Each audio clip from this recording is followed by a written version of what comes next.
Welcome back. আজকের ভিডিওতে আমরা দেখব কিভাবে একটা পেপারের একটা ম্যানুস্ক্রিপ্টের ইন্ট্রোডাকশন লিখতে হয়। তো একটা ম্যানুস্ক্রিপ্টের প্রধানত ৫টা প্যারা থাকে, ৪টা বা ৫টা। তো আমরা ৫টা প্যারা দিয়ে শিখব। যেমন প্রথম প্যারাতে ম্যানুস্ক্রিপ্টের গ্লোবাল রিলিভেন্স, আমরা যে টপিক নিয়ে কাজ করব সেটার গ্লোবাল রিলিভেন্স, গ্লোবাল এভিডেন্স সেটা আমরা ফার্স্ট প্যারাতে লিখব। ঠিক আছে? গ্লোবাল রিলিভেন্সের মধ্যে থাকতে পারে সেটা রেশিওনাল, টপিক সেন্টেন্স, ব্যাকগ্রাউন্ড স্টাডি, এগুলো আমরা ফার্স্ট প্যারার মধ্যে লিখব। ওকে, সেকেন্ড প্যারার মধ্যে আমরা লিখব study area and risk factor, কোন কোন জায়গাগুলোতে এই স্টাডিগুলো হয়েছে এবং ওই জায়গাগুলোতে কারা এটার বেশি এফেক্ট হয়েছে, কোন কোন জিনিসগুলো বেশি ইম্প্যাক্ট ফেলতেছে, ওই জিনিসগুলো আমরা লিখবো, কিভাবে সেটা সলভ করা যায় প্রিভিয়াস বিভিন্ন ফাইন্ডিংসে, সেটা আমরা লিখব। তারপরে হচ্ছে থার্ড প্যারা থেকে আমরা লিখব প্রিভিয়াস ফাইন্ডিংস, এই টপিকের উপরে বিভিন্ন প্রিভিয়াস ফাইন্ডিংস, সেই ফাইন্ডিংসগুলো কি কেউ আমাদের প্রোভাইড করছে, রিভিল করছে, সেগুলো আমরা লিখব। সাথে একটা থিওরিটিক্যাল ফ্রেমওয়ার্ক, আমাদের যে স্টাডি সেটা একটা থিওরিটিক্যাল ফ্রেমওয়ার্ক আমরা নিয়ে আসবো। দেন হচ্ছে আমাদের সেই প্রিভিয়াস ফাইন্ডিংস এবং ওই জায়গাতে একটা থিওরিটিক্যাল ফ্রেমওয়ার্কের মাধ্যমে আমরা একটা রিসার্চ গ্যাপ ক্রিয়েট করব। রিসার্চ গ্যাপগুলো ২-৩ ধরনের হয়। Knowledge gap, evidence gap, methodological gap, area gap, অনেক ধরনের হয়। তো আমরা সাধারণত একটা গ্যাপ নিয়ে কাজ করব।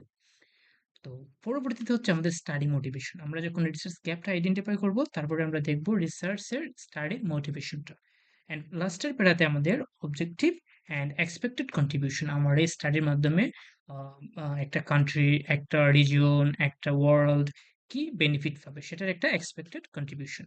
ওকে, যেমন হচ্ছে global, local, literature, gap and objective. এটা হচ্ছে আমাদের ফ্লো অফ ইন্ট্রোডাকশন। তো প্যারাগ্রাফ 1-এ আমরা কিভাবে লিখি, যেমন হচ্ছে topic importance globally, globally or world wide concept দিয়ে আমরা একটা ইন্ট্রোডাকশন স্টার্ট করি। Why the problem matters world wide, general background of the issue, এগুলো দিয়ে আমরা ফার্স্ট প্যারাটা স্টার্ট করি। যেমন আমি যদি একটা এক্সাম্পল দিই, যেমন হচ্ছে ধরেন এই পেপারটা, এটা আমি ডেসক্রিপশন বক্সে দিয়ে দিব।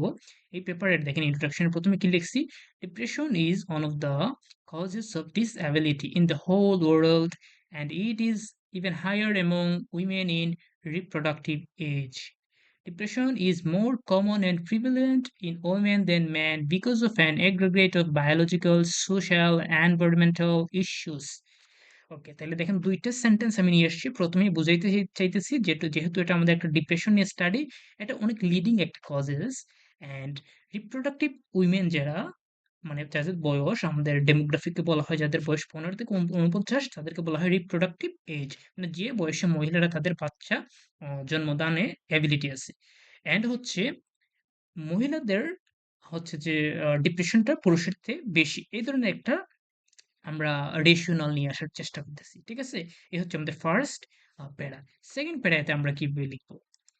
সেকেন্ড প্যারাতে আমরা আ আরো যদি দেখি গ্লোবাল রিলেভেন্স কিন্তু এই জায়গাগুলোতে আরো আছে। ঠিক আছে? এই বিষয়গুলো কিন্তু গ্লোবালি, ঠিক আছে? এগুলো কিন্তু আমার কোনো রিলেভেন্স না, মানে রিজিওনাল না। ওকে? এগুলো কিন্তু আমাদের যেমন আমি যদি এই জায়গাগুলোতে দেখি যে although the increased awareness of the need of autonomy among women and the mental illness of women has advanced throughout the globe, few studies have been conducted, most lower and middle income countries, মানে lower and middle income countries যেগুলো, ওগুলো তো world wide globally, that's why আমি সেটা first প্যারাতে আমার নিয়ে আসছি। যেমন আরেকটু যদি দেখি mental health of women in sub Saharan Africa, দেখেন আমি কিন্তু আগে এলএমআইসিএস বলছিলাম, ফার্স্টে কিন্তু আমার গ্লোবাল কনটেক্সটটা ছিল, তারপরে এলএমআইসিএস কান্ট্রিগুলো, দেন হচ্ছে আমি সাব সাহারান আফ্রিকা, মানে আমি একটা বর্ডার ভার্সন থেকে নেরো ভার্সনের দিকে আস্তে আস্তে করে যাচ্ছি।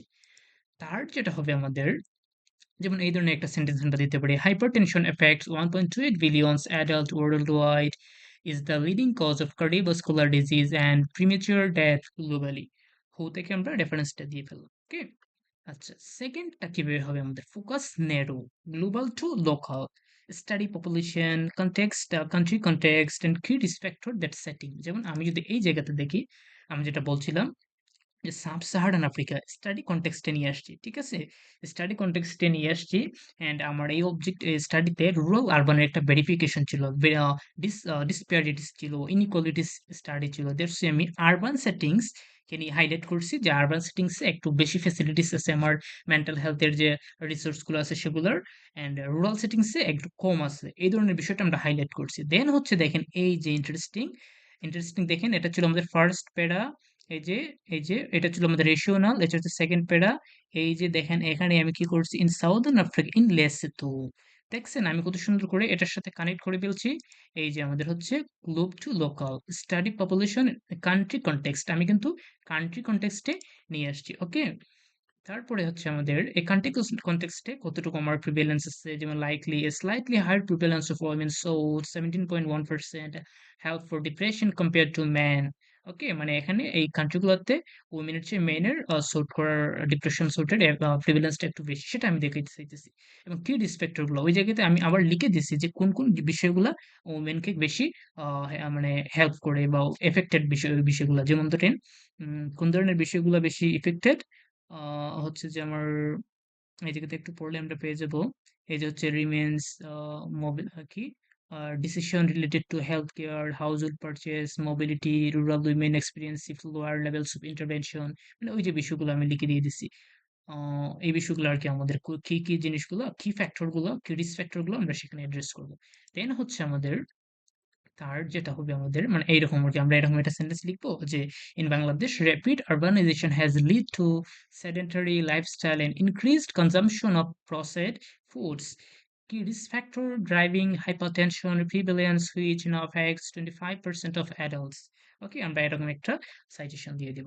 তারপরে যেটা হবে আমাদের প্রিভিয়াস ফাইন্ডিংস এন্ড আমাদের theoretical framework, who suffer most vulnerable groups, theoretical framework and previous study have shown, মানে previous findings গুলোকে আমরা নিয়ে আসবো। তারপর এটাতে আমি কি লিখছি দেখেন, এই যে theoretical framework, theoretically women's autonomy influences mental health outcomes through multiple mechanisms guided by self-determination.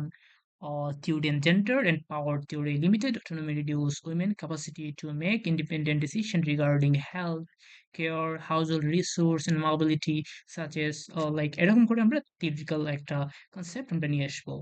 and হচ্ছে against this background present study, মানে এই যে আমাদের একটা স্টাডি মোটিভেশনটা আমরা নিয়ে আসতেছি। ঠিক আছে, মোটিভেশনটা আমরা নিয়ে আসতেছি।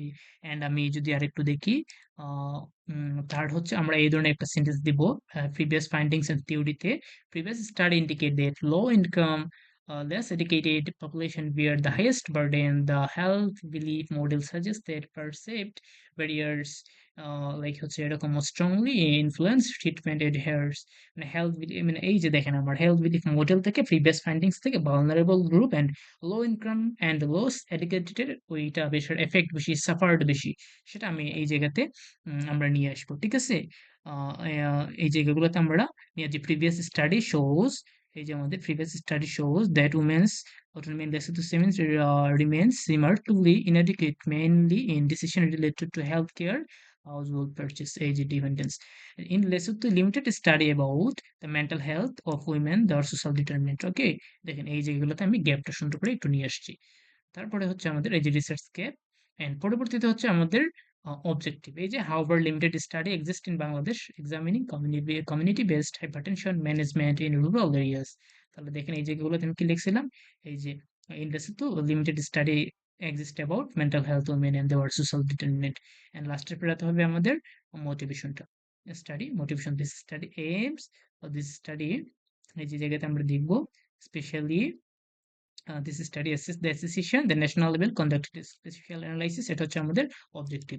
এন্ড লাস্টে হচ্ছে আমাদের একটা অবজেক্টিভ হবে রিসার্চ গ্যাপ এন্ড অবজেক্টিভ। অবজেক্টিভটা আমাদের এরকম হবে this study aims to, this study objective to, এই টাইপের একটা অবজেক্টিভ হবে। এন্ড এটা হবে আমাদের লাস্ট অবজেক্টিভ। এন্ড তাহলে আমাদের ফ্লোটা এরকম হবে। ফ্লোটা কিরকম হবে, global relevance, study area and risk factor, previous findings and theoretical framework, gap and motivation, objective and contribution. তাহলে এই বিষয়গুলো আমরা লজিক্যাল ফ্লোটা মেনটেন করবো, global, local, literature review, gap and objective. So এবার পাঁচটা প্যারা দিয়ে আমরা একটা সুন্দর ইন্ট্রোডাকশন লিখতে বলতে পারি। আমি এই স্লাইডটা আমার ডেসক্রিপশন বক্সে দিয়ে দিব।